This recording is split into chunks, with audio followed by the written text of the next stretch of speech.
Здравствуйте, в прямом эфире студии на телеканале «Репортер». Меня зовут Наталья Апара. Я с радостью представляю нашего сегодняшнего гостя. Это Джеймс Холмз Армстед, отставной профессор военно-морского колледжа США. Здравствуйте.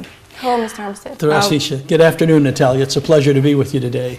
Здравствуйте, Наталья. Мне очень приятно быть здесь сегодня с вами вечером. Будем говорить сегодня о целях визита в Одессу. Today we're going to be talking about the aims of your visit to Odessa. Это ваш первый визит? Is it your first time in Odessa? It is my first time in Odessa, but I have been to the Ukraine before. Это мой первый раз в Украине, но я был в Украине уже до этого. I participated in the last two elections in the country Я участвовал в двух предыдущих выборах в Украине. as a monitoring officer with the OSCE. Как наблюдатель по линии ОБСЕ. Какие впечатления от Одессы? What are your experiences from Odessa? Well, it's a beautiful old city.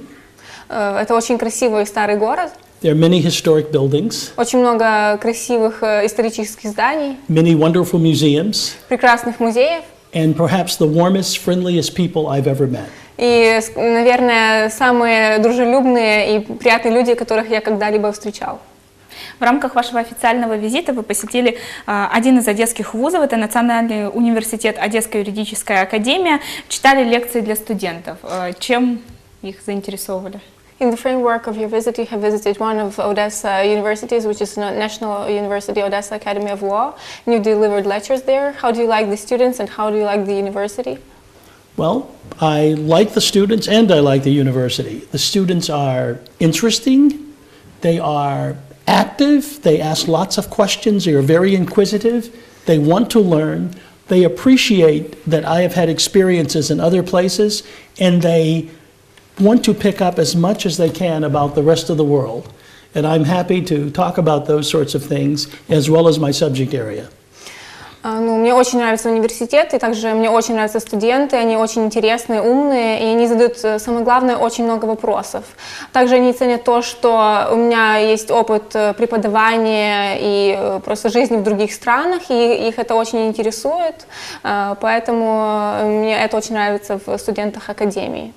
Вы, кстати, посетили 25 университетов, ведущих университетов по всему миру, то есть это Азия, Европа, США, вам есть чем сравнивать.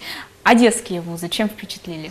So, as we know, you have also been to 25 other educational institutions and universities. 19. 19. And Plus a student at 4. in Asia, Europe, United States, Africa. and Africa. So, what do you think about the Odessa universities? Well, it is focused on law, so it gives it a more narrow focus than most schools, and I talked too long before, so.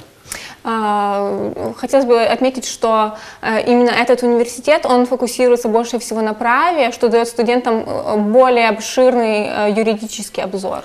I have taught at large universities and at small universities. Я преподавал в маленьких и в больших университетах.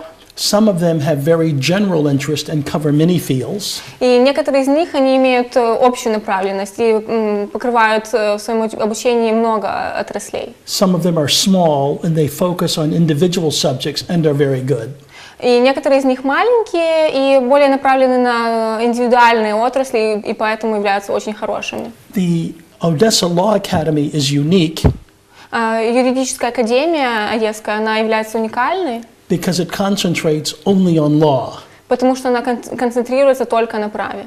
So I find it interesting that so many lawyers, future lawyers, are here who cover different subjects in law. И поэтому мне очень нравится, что многие будущие юристы здесь, они изучают очень широкий аспект правовых отраслей. So it makes the conversations among students focus, directed, and very interesting. Поэтому обсуждения со студентами, они всегда сфокусированы и направлены, и очень интересны. And I like this model. И мне очень нравится эта модель обучения. Темы, которые поднимались на лекциях, о чем говорили? What are the topics that were brought up during your lectures? Well, I was involved in the Statute of Rome, the Rome Treaty that created the ICC. Я должен сказать, что я был вовлечен в процесс создания и разработки римского статута, это статут Международного уголовного суда. So both in the class and in the public, I've done 9 public lectures also. I talk about the development of the ICC, the International Criminal Court. Поэтому и во время обучения, и во время моих публичных выступлений я дал уже 9 лекций. Всегда вопросы касались развития и создания Международного уголовного суда. So I meet with students who are interested in international law generally. И поэтому я встречаюсь со студентами, которые заинтересованы в общем международном праве. Some are interested in the law of war. И некоторые из них заинтересованы в гуманитарном праве. And some are interested in Ukrainian criminal law. И некоторые заинтересованы в украинском уголовном праве. But they all have an interest in the International Criminal Court. Но все они также имеют и свой интерес в Международном уголовном суде. Because it will affect their practice in the future and their studies now. Потому что это может повлиять на их практику юридическую в будущем и на учебу сейчас. They have many questions about how the court was created. У них есть много вопросов о том, как именно был создан суд. Sometimes I can give them theory as to how the law developed through history. Поэтому иногда я могу им предоставить какую-то теорию о том, как право развивалось. And sometimes I talk about the politics of creating a large treaty like the Treaty of Rome. И иногда я могу им рассказать о именно политике того, как создавался Римский статут. And sometimes I tell them a story that Chancellor Bismarck told. Иногда я им рассказываю историю, ту, которую рассказывал канцлер Бисмарк. If you like law and you like sausages, если вам нравится право и вам нравятся сосиски, you should not look too carefully at how either are made. Вы никогда не должны особо близко смотреть на то, как они создавались.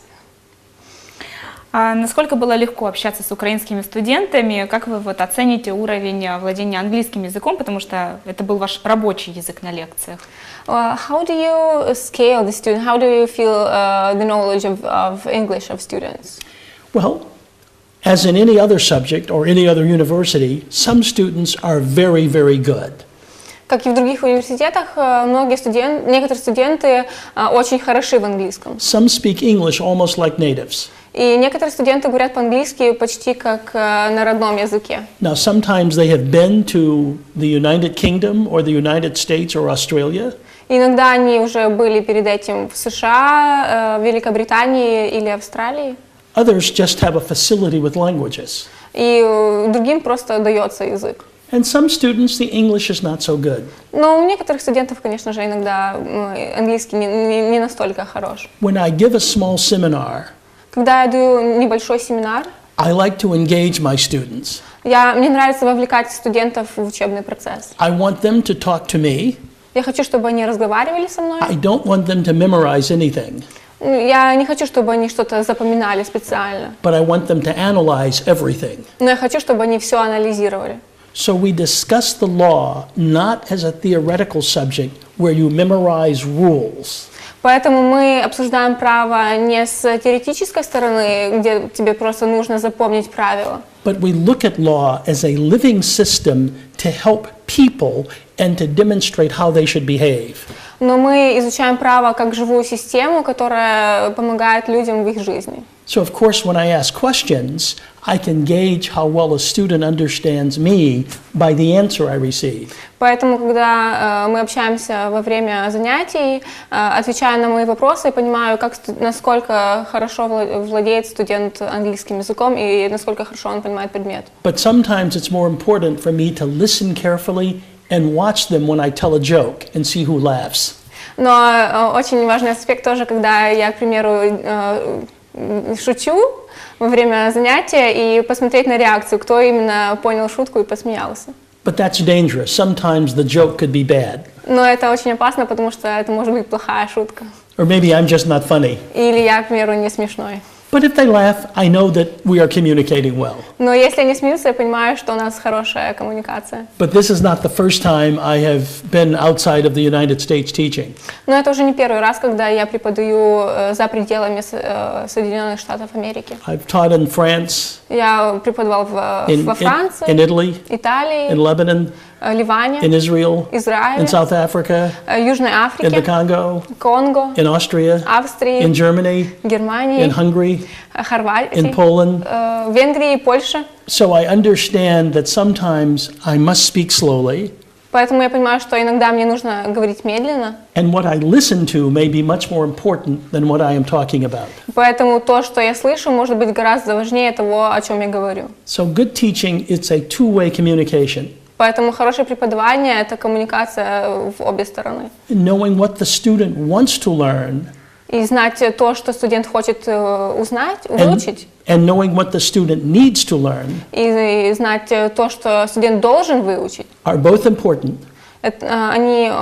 Эти два аспекта, они являются очень важными. But are not the same. Но они не одинаковые. And it's my job, if I am to be a good teacher, to try to understand the difference.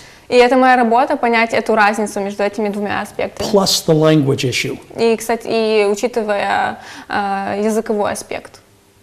В то время, когда вы работали практикующим юристом, работали профессором военно-морского колледжа США, вы также занимались разработкой устава Международного уголовного суда. Это всемирный международный документ. Какие статьи вы туда вносили? Потому что, в частности, это стало в дальнейшем темой для бесед, для лекций с студентами, в том числе со студентами Украины. Well, that sounded wonderful. It's going to take quite a translation. Yeah. When you were practicing law, you were working for the Naval College, right? And you also took part in designing the articles of International Criminal Court. What were those? The statute, the Rome Statute. What were the articles? Can you please tell us? Well, the treaty that creates the Statute of Rome is divided into two parts. Договор, который создал Международный уголовный суд, он разделен на две части. This is a little technical.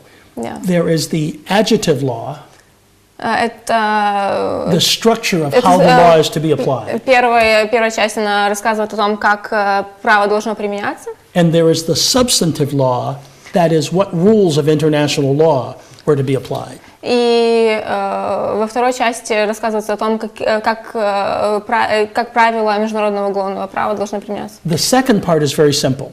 Вторая часть очень простая. There are four major crimes in the law of war area that we enforce internationally. Есть четыре основные преступления в международном уголовном They are праве. very old and they come from what we call customary law. Они очень старые, и они происходят из того, что мы сейчас называем... And some of these rules are hundreds of years old. И некоторым из этих правил уже более 100 лет. They were also the law that was applied at Nuremberg at the end of the Second World War. Также есть право, которое применялось в Нюрнбергском трибунале после Второй мировой войны. These articles consist of four crimes. Эти статьи состоят из 4 преступлений. War crimes, Военные преступления, crimes against the peace, преступления против мира, crimes against humanity, преступления против человечности and the modern crime of genocide. и современное преступление против геноцида. These are accepted by most of the people in the world, and this is not new law. Эти преступления не были приняты, так сказать, всеми странами мира, то есть это не новое право. Now, the difficult part of the treaty И сложная часть этого договора is the adjective law.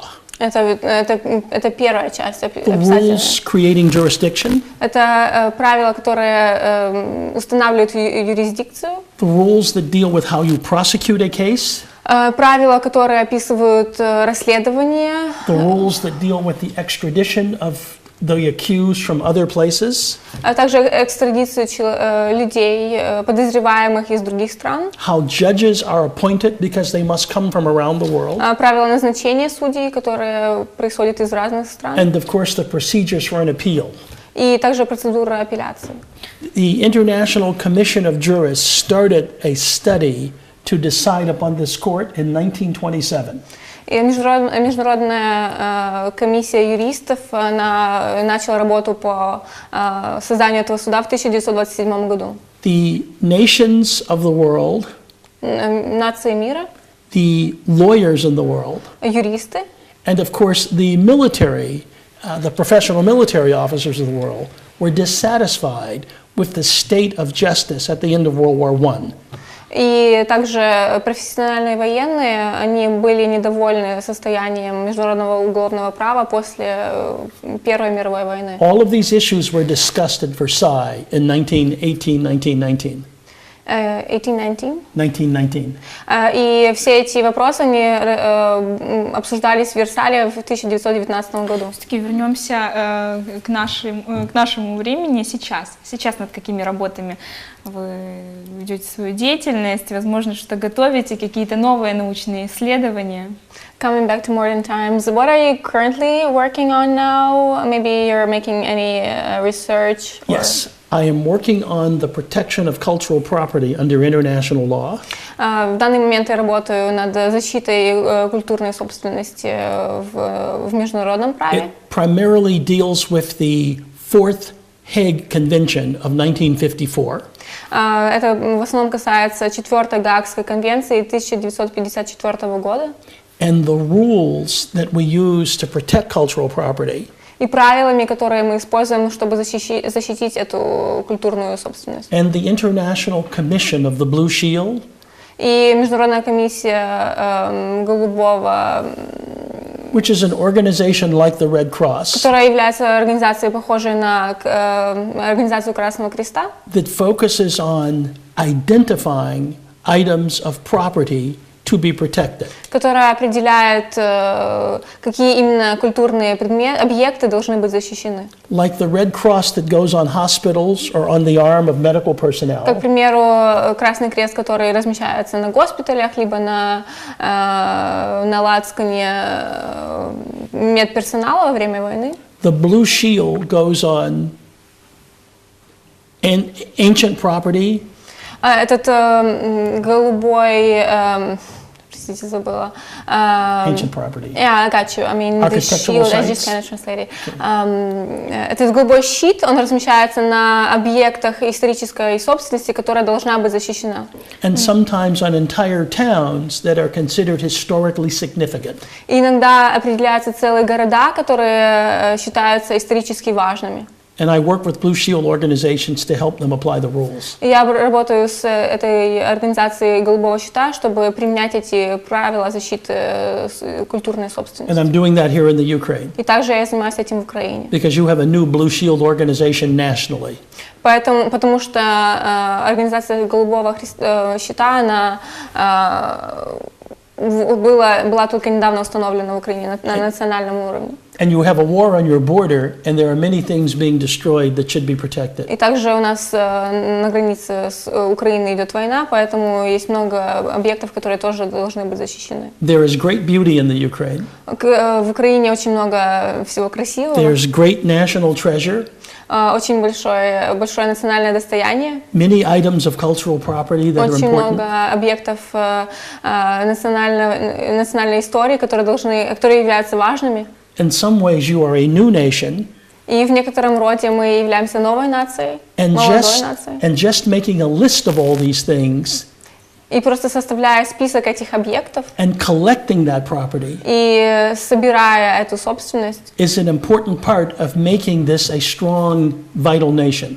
Является важной частью сохранение Украины как живучей нации. Есть еще очень много вопросов, которые хотелось бы обсудить, но, к сожалению, наше эфирное время ограничено, поэтому я благодарю вас за интереснейшую беседу. Благодарю за то, что вы сегодня нашли время и были гостем нашей студии. Напомню, что сегодня в студии «Репортер» были Джеймс Холмз Армстед, отставной профессор военно-морского колледжа США, помогала нам сегодня с переводом сотрудник международного отдела Одесской Юракадемии Виктория Карпенко. Спасибо вам. Меня зовут Наталья Апара. Всего доброго, до встречи в эфире.